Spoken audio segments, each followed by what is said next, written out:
What's going on, guys? Koi here.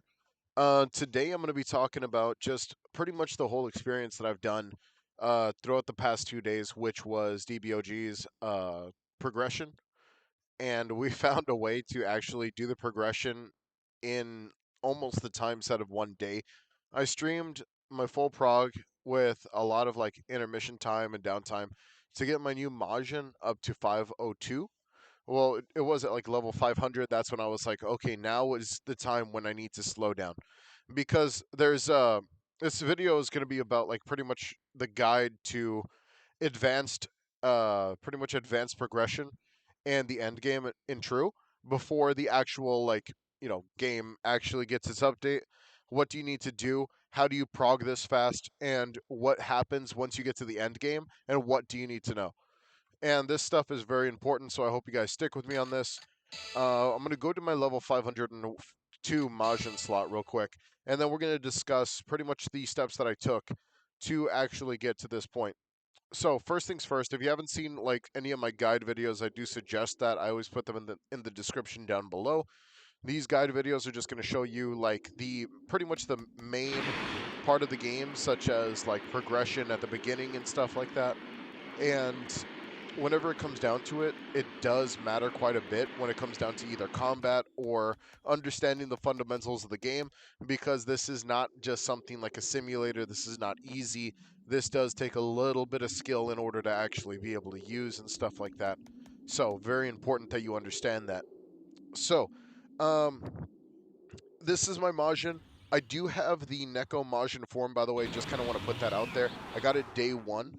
The only thing with the Neko Majin form that I did kind of cheat with was I did get a lot of help with the actual raid, which is the Pico raid, way before I was able to even do the raid myself. So thank you to the guys who actually helped me out with that. You guys are awesome. Furious H2O gave me like a lot of ideas, and Corbin was one of those really cool dudes who was like progging with me. It felt like we were having like a little bit of a race, but it was really cool to prog with them and everyone else who showed up. It was very cool. And now we're going to go ahead and talk about like what are the steps that you take to prog and stuff like that in a smaller, shorter, summarized manner. And then we're going to talk about the other steps that I did take as well in order to get there. So if you guys do not know, Overworld, I think a lot of people miss out on this part, but over Underworld, I believe is what it's called. Otherworld, my bad. And this part of the game is like that little bit of an extra boost. So as you can see, these spots right here, there is like that's where your Saiyan Saga is, your Namek Saga, Android Saga, and Space Saga. Once you get these areas unlocked, you could come back over here and you can do these quests at certain levels. And this is very good. Also, these raids, once you defeat certain bosses, major amounts of EXP. Up here is where you're gonna have like your that's my Majin Legend quest, so don't worry about that Legend quest. But the training quest that gives you a 1 SP point, we have the PyCon battle daily, and then we also have the Fusion quest that's also up there as well, which I already completed, and I have Fusion on my 4 key, as you can see. So, very, very important that you guys understand Otherworld.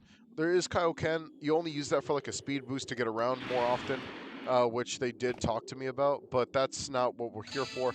So let's talk about the difference between the different levels.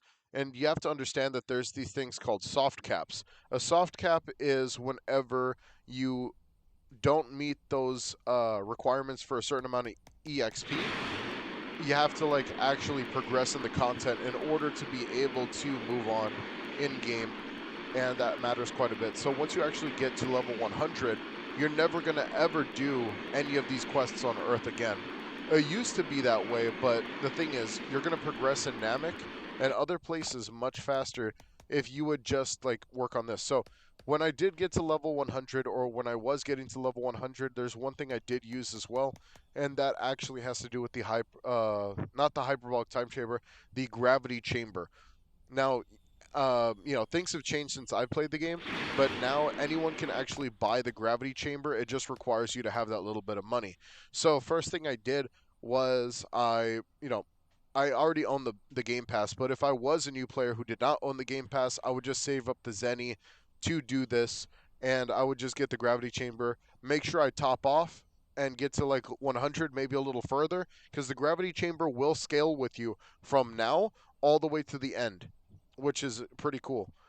So that's very important to know that once you kind of get to that point, it scales all the way to pretty much level 500. Then after that, gravity chamber is useless after that. Now, there is an end game feature that you guys need to pay attention to, and that is going to be the hyperbolic time chamber. This one costs you a lot more, but this is going in here and getting those extra 220 stats on every single stat is going to help you build every single build in the game. As you can see, I have 11 here, 11 here. This is just because these are just bonus stats. These are 1 day's worth of stats. And technically, it is going to take you 21 days of hyperbolic time chamber training in order to actually be able to get all these 210 stats on each stat, but it's not hard to do. And there's actually a funny method and way to actually mess with the timer as well. This works for both the hyperbolic time chamber and the gravity chamber, but I'm going to show you with the gravity chamber because I don't plan on going inside the hyperbolic time chamber. If you guys, I'm gonna probably do like a small guide on the hyperbolic time chamber for you guys to understand that one. But gravity chamber is pretty simplistic. All you do is you use any type of beam ability, and you pretty much shoot the orbs and stuff like that.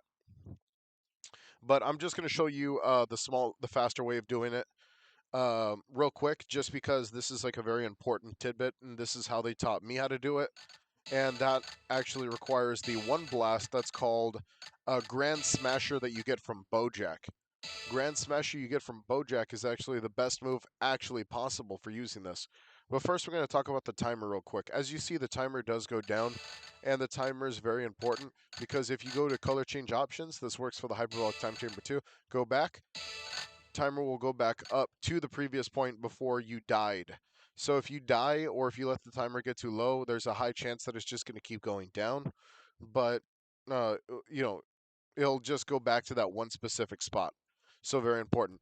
Once you have Grand Smasher, you just kind of throw it, and then instantly, as you could see, you hit all of them, and you get a nice little chunk of EXP.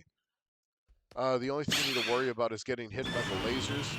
But honestly, once you actually get Grand Smasher and stuff like that, you should be totally fine. I don't have any of my bonus stats, so honestly, my build right now is a little cooked because I don't have any of the bonus stats from being, in the time chamber. So don't worry about my stats.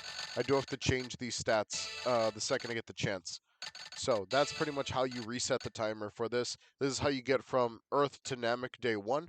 Then after that, once you get to Namek, you're going to do the exact same thing, except you're going to want to do the cooler raid. You're going to want to do a lot of the other raids and raid content, especially in Otherworld, because once you get to Namek, that's that point. Like, that's that point where you're like, okay, I could get to Android Saga today. And that's another point that I want to talk about, because once you actually get to a certain point, these stat caps, like these soft caps for stats, are going to matter quite a bit. So, like I said, you're never going to be doing these specifically again, but that's where masters come into play. Because if you guys do not know, I'm going to go to the wiki to show you guys, but each master that you actually complete for certain areas will grant you EXP, for that area. So let's say like Cooler is Future Saga, so that's going to give me like a couple 100,000. Dr. Giro's Android Saga, a couple 100,000. Then there's Fasha from Space, that's a couple 100,000, but more. Um, then we have like Goku Early, it's going to give you just enough to like top off. I've talked about this before whenever it comes down to my other guides, so if you haven't seen this before, this is just me recapping that. Nappa is going to give you like early EXP. Make sure you do the masters of that area before you actually move on, because you're going to be missing out on crucial EXP that won't matter at all once you get to the Android Saga. Once you get to the Android Saga, all Namek Saga or Frieza Saga, you'd say, just doesn't matter anymore. Like all it just doesn't matter. The EXP threshold is going to grow so vast to the point where you're going to be like, oh, this is almost unbearable. Like I'm only getting like a pinch of EXP compared to if I would just do that one daily quest on Namek. And that's very important to understand, is that whatever content is in that specific spot is the content that you need to finish before you move on to the next area. And that also counts with space. Now, space is probably the only one that doesn't really work for this whole thing. And I would actually save space for the last tidbit of your progression.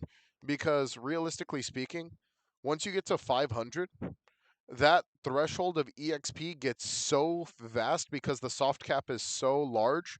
You're having to get millions of EXP every single time in order to actually complete a lot of the content in the game. Like, you know what I mean? Like, if you want to get to that level 550, you got to do space missions because they give you 14 million EXP, 10 million EXP, 6 million EXP. These are the last numbers that you're going to need. Stuff like the gravity chamber is not going to help you at all because the gravity chamber is stuck at like Android Saga whenever it comes to the EXP. Like for Android Saga, that would make sense. For level 5 up to level 500, it makes sense. I did it. I did it for hours, just sitting there using the same move. We watched like a whole movie. It literally took me about an hour to actually complete and stuff like that.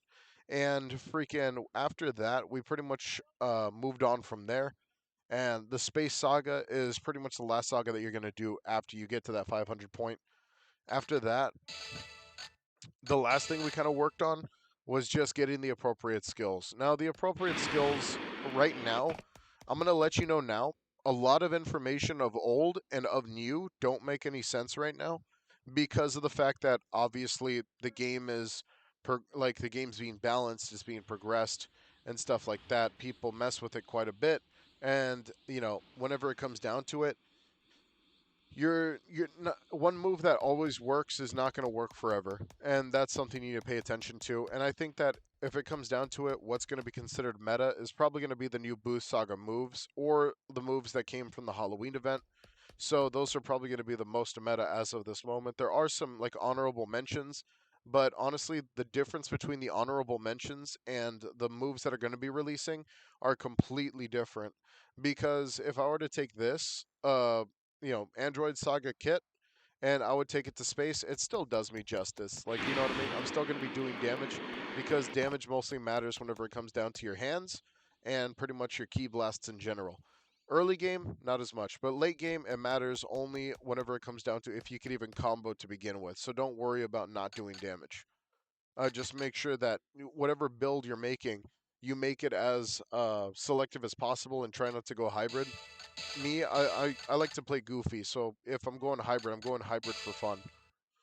Um, but yeah, no, that pretty much is the full movement that I did. I didn't even use hyperbolic time chamber appropriately. Literally, whenever I did use the hyperbolic time chamber, that was just a small tidbit, was only specifically to get those bonus stats, and you have to do that daily. So I hope you guys enjoyed. I hope this guide helps you out.